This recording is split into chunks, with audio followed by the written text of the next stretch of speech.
Tanpa terasa perjalanan kita di masa Advent ini sudah mencapai puncaknya di minggu Advent yang keempat, yang menandakan bahwa masa persiapan kita untuk menyongsong Natal, menyongsong kelahiran Sang Juru Selamat sudah semakin mendekat.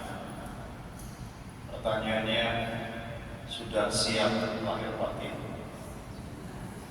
Karena waktunya tinggal berapa hari lagi. Kalau yang belum siap, ya jawab sendiri. Kita diajar dalam masa Advent untuk mempersiapkan kelahiran Mesias, bukan hanya mempersiapkan pesta yang luar biasa, karena selalu Natal itu diidentikan dengan perayaan pesta. Tetapi yang paling penting ialah kita mempersiapkan diri kita untuk menyambut kedatangan Tuhan. Dan dalam masa persiapan ini kita diberi inspirasi dari tokoh-tokoh kitab suci. Beberapa hari yang lalu itu Bunda Maria yang ketika mendengar kabar malaikat Tuhan berpasrah sepenuhnya, berpasrah secara total kepada rencana. Dan pada hari ini kita diperdengarkan tentang Santo Yusuf. Kalau kita melihat bersama, ada suatu hal yang berbeda antara karakter Bunda Maria dan Santo Yusuf. Ketika mempersiapkan homili ini, saya mencoba mencari, bertanya kepada AI, apa bedanya karakter seorang perempuan dan laki-laki? Ada yang tahu?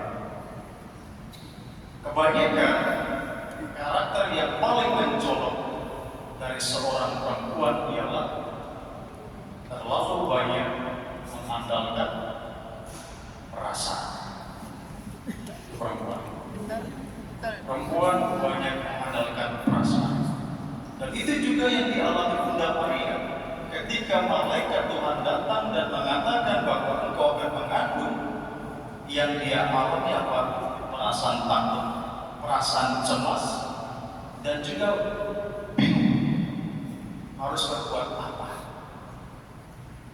Kita tidak bisa memungkiri bahwa memang ternyata perempuan mengandalkan perasaan dalam segala situasi. Ada baiknya, ada buruknya. Dilihat dalam bacaan Injil ketika Maria menerima kabar dari malaikat Gabriel, dan ketika juga dia mempersembahkan Yesus di gereja, mendengar apa yang dinubuatkan oleh Simeon, apa yang dikatakan di dalam kitab suci, yang menyimpan semuanya itu di dalam hati. Ini karakter yang mengandalkan perasaan dengan tepat,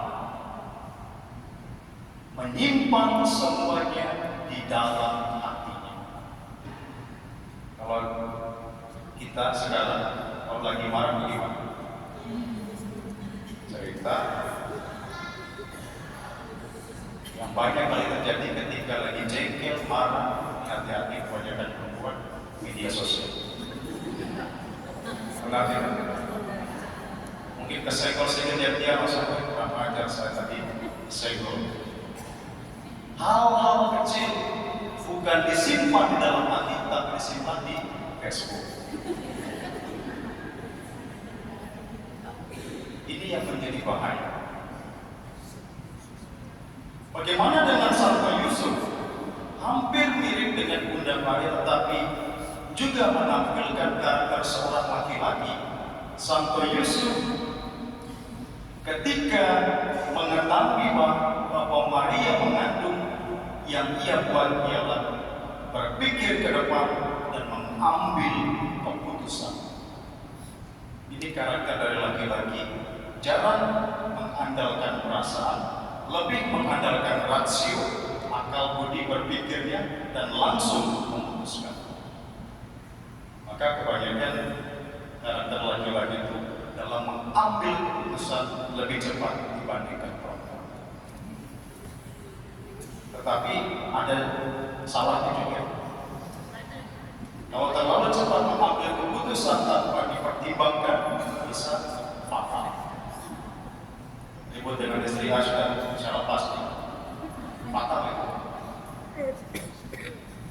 Apa yang mau disampaikan bahwa Santo Yusuf, meskipun dia sudah mengambil sebuah keputusan, tetapi dia tidak berhenti pada keputusan dirinya sendiri, tetapi menyerahkannya itu kepada keputusan Allah. Ini yang sangat sulit untuk kita lakukan. Kuncinya ialah dalam setiap keputusan kita harus melihat porsi yang lebih besar ada di mana. Ada pada keuntungan diri kita atau ada kepada Allah. Porsi yang lebih besar ada di mana? Keuntungan diri kita sendiri atau ada pada Allah. Santo Yusuf ketika dia mengambil keputusan, dia melihat bahwa semua hidup baik, bahkan bukan hanya untuk dirinya, untuk Maria juga. Maka dikatakan dia hendak menceraikan Maria dengan diam-diam. Baik bagi Maria, kenapa? Kalau ketika Maria diketahui bahwa dia mengandung bukan anak Yusuf, maka ia akan terkena hukuman mati. Maka untuk menyelamatkan nyawa Maria, Yusuf menceraikan secara diam-diam, sehingga kalau ketahuan bahwa Maria itu mengandung, maka orang berpikir ini anaknya Yusuf. Tetapi Yusuf tidak mau melanjutkan bersama Maria. Baik bagi Yusuf dan baik bagi Maria, tetapi tidak baik bagi Allah. Maka mereka datang mengingatkan kepada Yusuf, ambil Maria, jangan kamu takut, karena anak yang di dalam kandungannya adalah dari Roh Kudus. Dan Yusuf pun berubah, tidak lagi mempertimbangkan untuk cerai secara diam-diam, tetapi mengambil Maria sebagai istri. Saudara-saudara terkasih, apa yang mau diajarkan oleh Santo Yusuf kepada kita? Kemarin malam saya bisa novena Natal dan bacanya juga sama. Saya bertanya, kalau kita ada masalah atau kalau dalam kehidupan kita mempunyai persoalan yang berat, apa yang akan kita lakukan? Kalau Bapak Ibu saudara-saudara ada masalah, apa yang dibuat?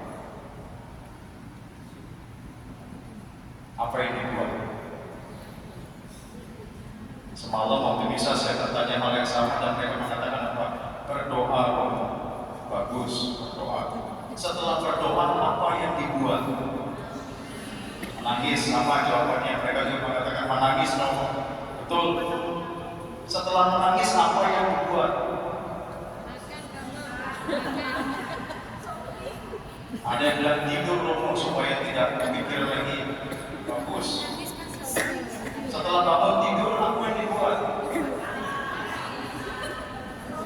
Masih akan teringat lagi. Sering kali kita itu dalam kehidupan ketika mengalami persoalan, belum tahu bagaimana memutuskan sesuatu untuk keluar dari persoalan. Itu yang paling sulit. Kadang-kadang kita berdoa berpasrah kepada Tuhan, iya benar, meminta tolong kepada Tuhan supaya ditunjukkan jalan.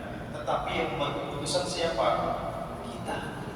Kalau kita berdoa dari pagi sampai malam terus kita tidak buat keputusan, ya masalahnya tidak akan kelar-kelar. Kalau kita menangis 24 jam menangis banjir di sini, masalah tidak kelar. Inilah kelemahan kita. Belum tahu dan belum bisa bagaimana membuat keputusan dengan tepat dan benar. Santo Yusuf mengajarkan kepada kita pada hari ini, dalam kehidupan kita beranilah untuk memutuskan sesuatu, bukan hanya berkata ya atau tidak, tetapi berani memutuskan dan juga berani menerima konsekuensi dari apa yang kita putuskan. Ini yang paling sulit. Saudara-saudara terkasih, mari kita belajar dari Santo Yusuf. Jangan pernah takut. Jangan pernah takut, jangan pernah cemas. Sesulit apapun persoalan kita, sesulit apapun persoalan yang Anda alami, selama Anda bersandar kepada Tuhan, Roh Kudus akan menentukan jalan mana yang tepat untuk kita. Dan ketika kita berani, jangan pernah mundur menghadapi segala challenge yang menjadi konsekuensi dari keputusan itu. Berani memutuskan dan berani menerima konsekuensi. Semoga Tuhan menguatkan kita untuk belajar dari Santo Yusuf, untuk lebih dekat kepada Tuhan dan mengandalkan Tuhan dalam kehidupan kita. Tuhan berkati.